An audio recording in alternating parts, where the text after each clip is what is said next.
The views and opinions expressed in the following program are those of the participants and do not necessarily reflect those of KSMQ Public Service Media Incorporated or its assigns.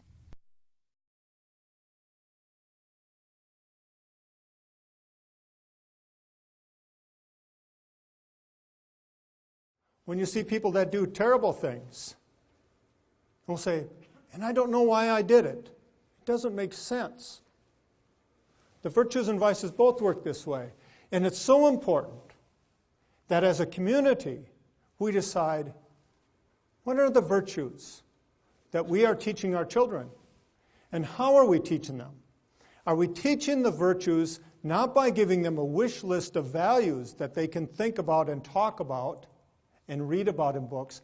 Are we giving them practices, showing them what to do with our behavior, holding their hand, telling them this is how you do it, this is how you thank people, this is how you help people.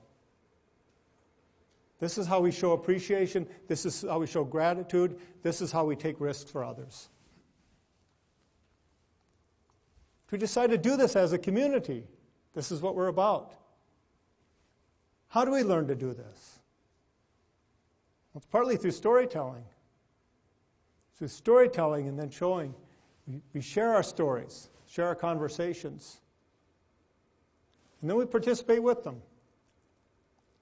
And it requires reflection out of a part of a community, decide what's really important, and then just determination to say, where is this going to start? It's going to start with our kids. This isn't a short-term project. And it's interesting that in most societies that have the traditional language of the virtues, this is the way it's done. As Americans, we tend to want quick fixes. How can we turn this around with a 5-year plan? And the virtues are rarely developed. Now, they can be with kids, but with adults it takes a little longer.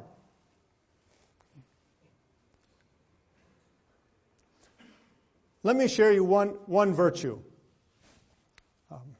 One practice related that I think of this practice as kind of the queen of the virtues because it's tied into all of them. It's hospitality. Hospitality is taking care of the needs of the stranger. It's welcoming the guest, bringing the guest into our home, into our lives. Notice what we've done in our society. When we say hospitality industry, what do we mean? Hotels, restaurants. Strangers come into our community. They go to a hotel or restaurant. Do they have to meet anybody who lives in Rochester? Maybe a little bit, but hotels and restaurants, hospitality industry is primarily a means of allowing strangers to come into our community without ever really coming into our lives. Okay? Not that that's a bad thing, it's incredibly convenient. And it's really important, but it's not hospitality. Because hospitality is the risk-taking associated with meeting strangers and welcoming them. Think about when we talk about in our schools, tolerance and appreciation of diversity, how shallow they are compared with the practice of hospitality. You will not get a community that's pluralistic and really engaged with one another and committed to each other's lives if you're only talking about diversity and tolerance. Tolerance, by the way, just means to put up with or endure, to bear, right? We want much more out of our relationships. We want hospitality. In Senegal, it's teranga, right? Teranga. In many cultures, there's no worse offense than to turn away a stranger in need. Okay? Hospitality. Now, how is this related to the virtues? I'll just mention 3. The theological virtues: faith, hope, and love. Faith, or trust. How do we learn to trust people? We talk about this all the time in leadership. This is where leadership fails, where trust breaks down. People can't trust one another, so they can't work together again. How do you reestablish it? How do you repair broken trust? people become fearful of one another or won't talk to one another. Well, a youth pastor in Milwaukee called me one time. He said, what do you offer at the Ethics Institute? I really want to learn some things. I said, well, what are you doing? He says, well, I'm running this youth ministry for kids in inner city Milwaukee. We have a lot of crime and a lot of problems. We have about 60 kids that are coming on a weekly basis, but I'm really struggling with it. I said, well, what are you struggling with? And so he tells me this story. He said, well, we've been meeting in the basement of this high-rise, and all the residents are retired, and they tried to get us out of there because they were afraid, because we have, it's mostly black teenagers in a high-rise with mostly elderly white people, and they're afraid coming in and out of the building with these teenagers who are intimidating. And so they had a meeting and they voted us out. I said, well, what did you do?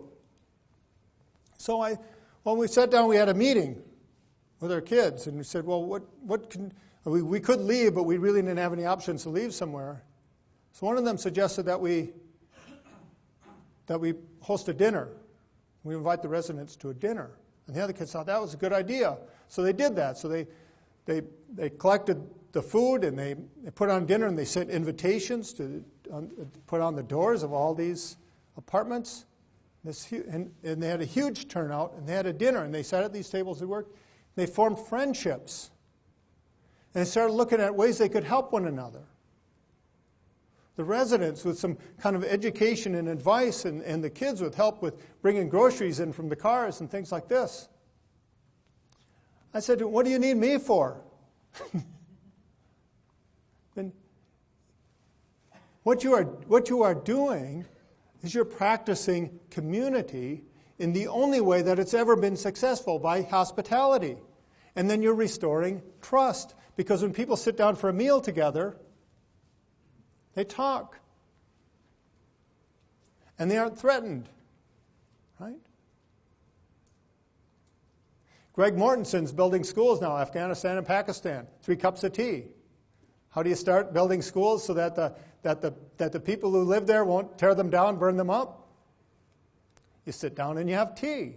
You participate in hospitality. You establish trust or faith in one another. Love. Being committed to the good of the other. Not an emotion, it's an action. Starts first in action. Being committed to the good of the other person. And when you trust people, it's easy to love them. Because you have conversation. You find out what's going on with them. I quote from Simone Weil on your handout there. Something like the first and only practice of loving one's neighbor to ask, what's up? How is it with you? How are you doing? To sit down. Hospitality invites this. And finally, hope.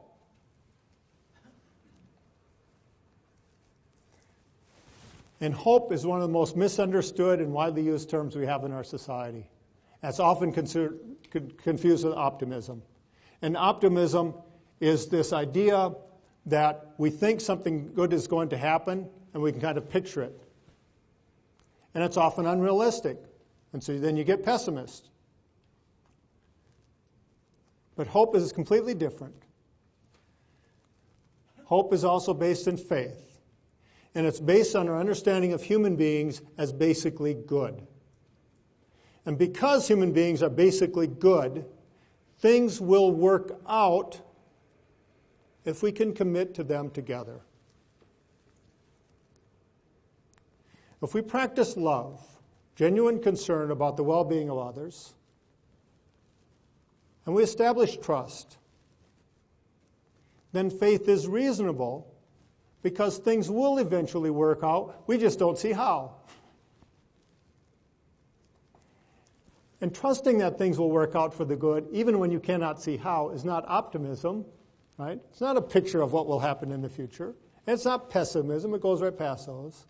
It's something entirely different. And these 3 virtues, faith, hope, and love, come right out of the practice of hospitality. So you see what we lose in a society that hasn't committed itself to the practice of hospitality. we lose community. And we don't know why. And insisting on changing our values won't change that. What changes it is what we do on a daily basis and what we invite our children to do with us.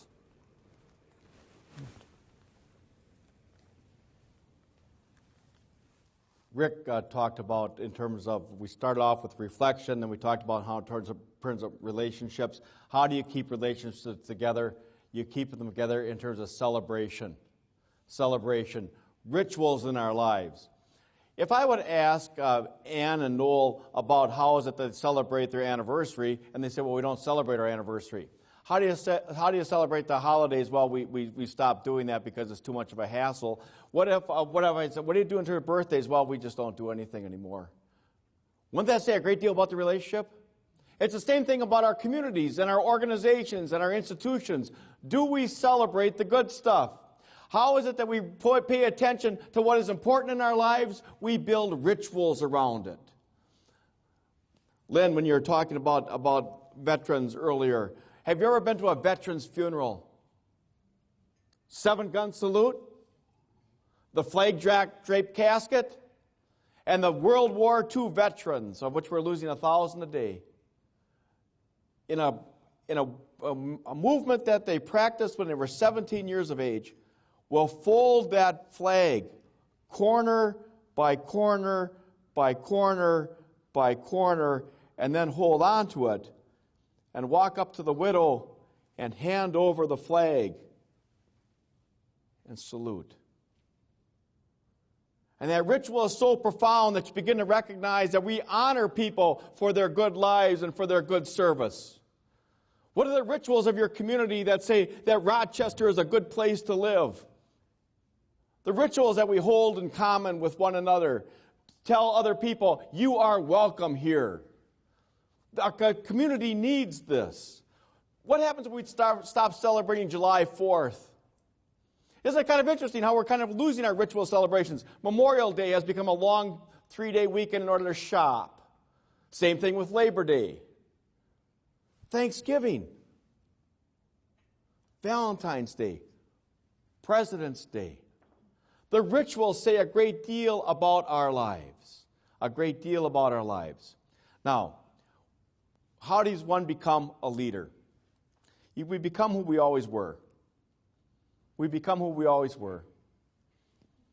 I am who I am today because of my mother. Remember when you're younger, people would say, well, you're just like your mother? And you go, oh.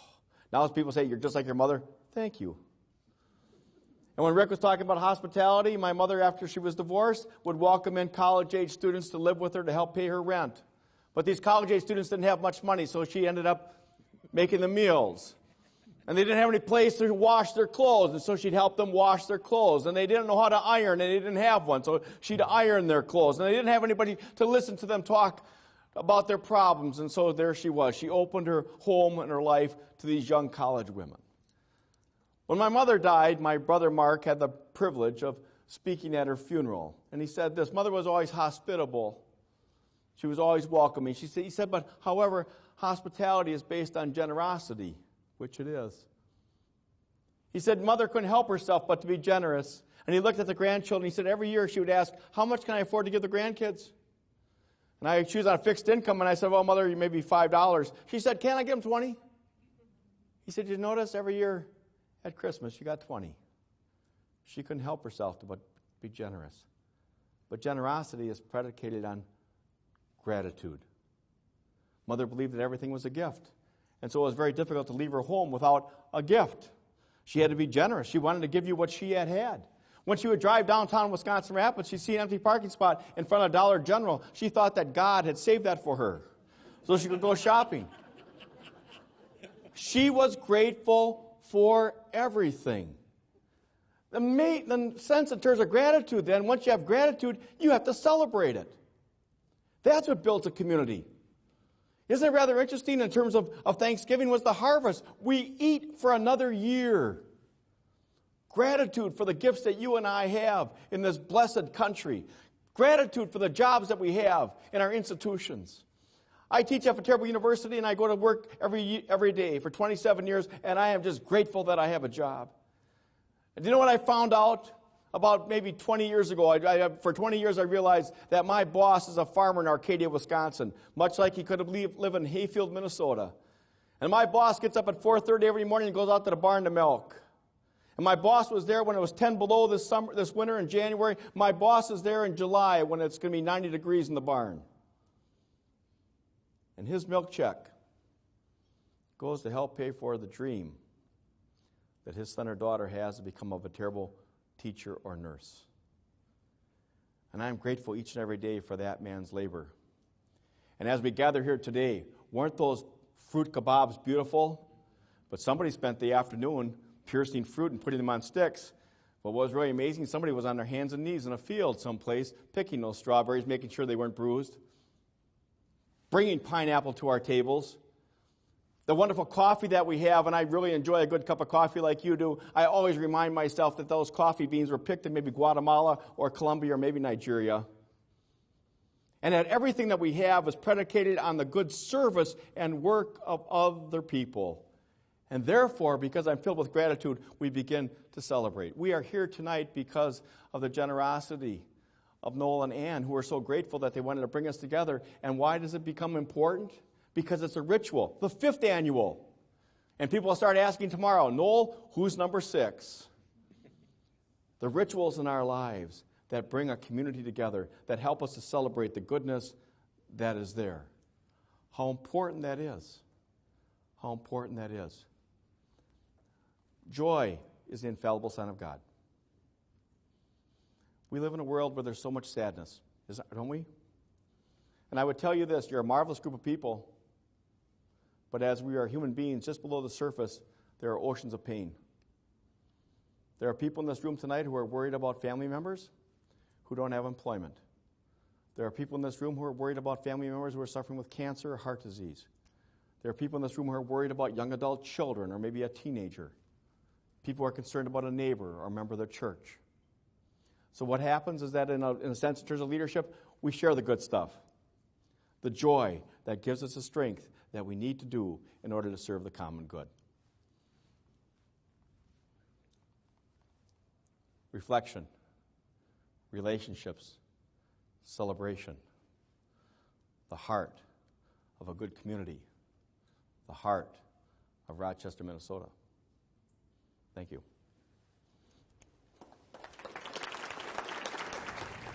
I don't think I've ever heard Aristotle's virtue ethics illustrated so well on how well that is done. It's just great. I had a wonderful experience not long ago from a patient. We're just doing a history.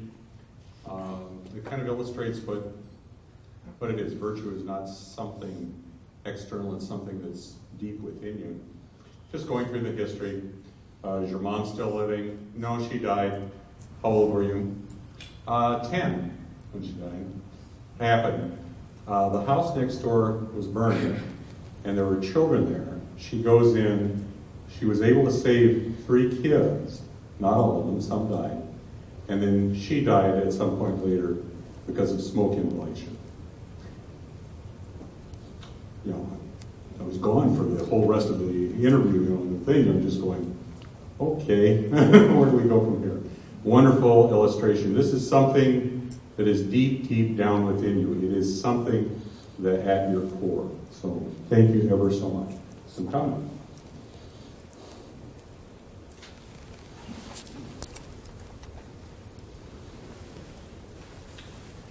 Give us one of your success stories from your servant leadership activities. A success story. Well, one of the interesting things is about servant leaders is they're just like yourself. They're humble. They don't draw attention to themselves, and so oftentimes you kind of discover these things later, and it becomes kind of an awareness in terms of the common good and what begins to take place. But here's one. From one of my students, I teach a course in prophetic leadership, and what do the prophets do? You speak the truth to power with love. And he was at a private school, and they have prom coming up. But what happened, they have a number of people in their school who can't afford to go to prom. This is really big this weekend. You know, a lot of people will go, but a lot of other kids just can't afford to go with the prices. So what he was able to do was get young people together and say, how can your prom be more inclusive? He said, why don't we make it a second-hand prom? And we'll get people to donate dresses and old tuxes, and we'll get parents to cook the meals, and we'll have it in our gym, and make it so that you come together in minivans rather than limousines. And the money that we'll save will help in terms of the food pantry in town. So he works with these young people, and they look in terms of what the price of prom is. And like Rick was saying, our young people are hungry for idealism. If you haven't spent time with a 15-year-old, do that. It'll spice up your life, I'll tell you. But they're interested in doing what is right and good and just, but they need us. I would just say to you this, I've said this earlier tonight. We are the most age-segregated society in the history of the world. We segregate, and the young people need you. I want to just tell you that. And they respect you, the elders. Very, very important. So what he did, he was able to convince these kids, and so they all came to prom in second-hand dresses and old-fashioned, probably leisure suits and minivans, and their parents were happy to cook, and nobody had to spend $500 for one night. And the kids took the money that they would otherwise have spent and made sure that it went to the food pantry. But what was more important, they found a way in which to be inclusive.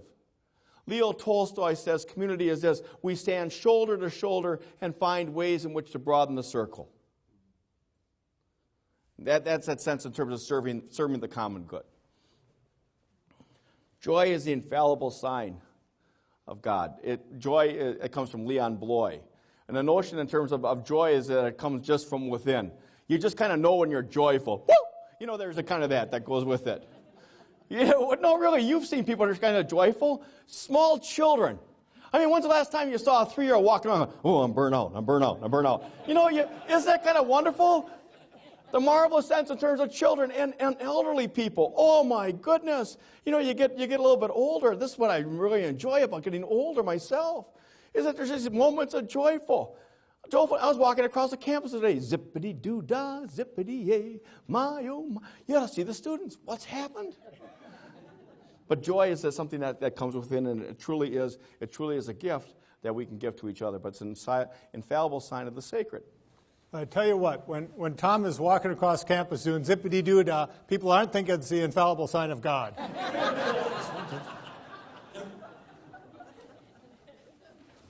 Once trust is lost, how do you get it back? Once trust is lost, you get it back through forgiveness.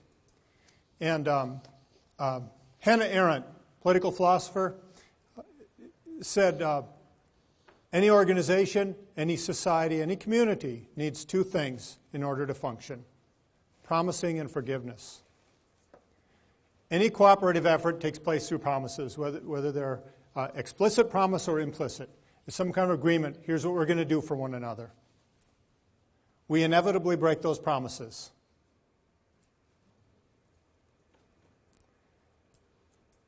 So then how do we function? Forgiveness.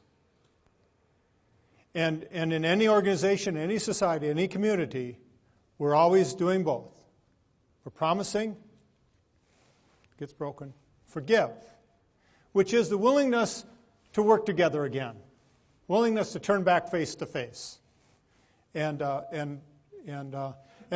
sometimes we talk about forgiveness as, we put a lot of baggage with it, and we think we have to bring everything up, we have to bring everything to the table. No.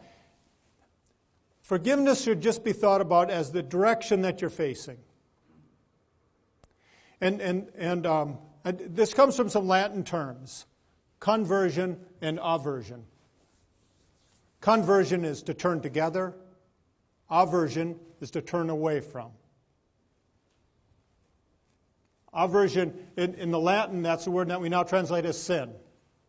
That's people who've harmed one another, who are now turning away as a result of that harm. Turning back together again, conversion, from which we get conversation. Turning face to face, talking to one another again. That's forgiveness. When we break promises, when we break trust, we're turned away. We turn back together. It's forgiveness. And it isn't amount of how much you've accomplished or anything else, because a lot of that isn't entirely under our control. But we can always control what direction we're facing, whether we're willing to turn back around towards people that have broken our trust. St. Francis of Assisi has that marvelous quote attributed to him that says, "Preach the gospel always, and if necessary, use words." And so it really becomes incumbent in terms of witness to what is it that you believe. I had teenage daughters, now they're young adult women, but when they were teenagers, where I'd be at home and there would be a disagreement, and they would say, "And you teach religion?" They can see very much in terms of what is it that I believe in. So what happens in terms of servant leadership, it doesn't belong to any one religious denomination, but it has a sense of the transcendent, something that's greater than ourselves. You do something for a greater good, not for only that which is immediate. You do what is right and just and good, the transcendent. From the Christian tradition, Christians believe that the greatest servant leader of all time was Jesus. And what's rather interesting, Jim Hunter in his book, who writes about servant leadership, says this: whether you believe he's the Christ or not is no matter. You have to understand that Jesus of Nazareth is the most successful leader of all time. If you say that leadership is positively influencing the lives of others and having other people follow what you teach, then you have to just look at it and say, listen, what's the example? But what was the example of Jesus?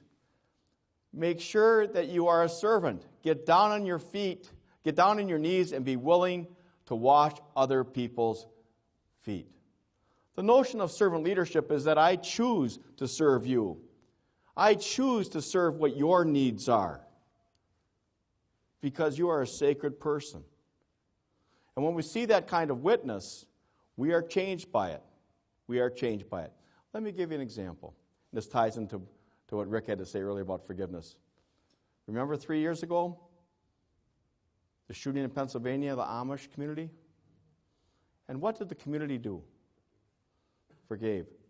We don't know the individual names of anybody in that community, but we know that the Amish community offered forgiveness. And for just a moment, I think we stopped and thought, maybe world peace is possible.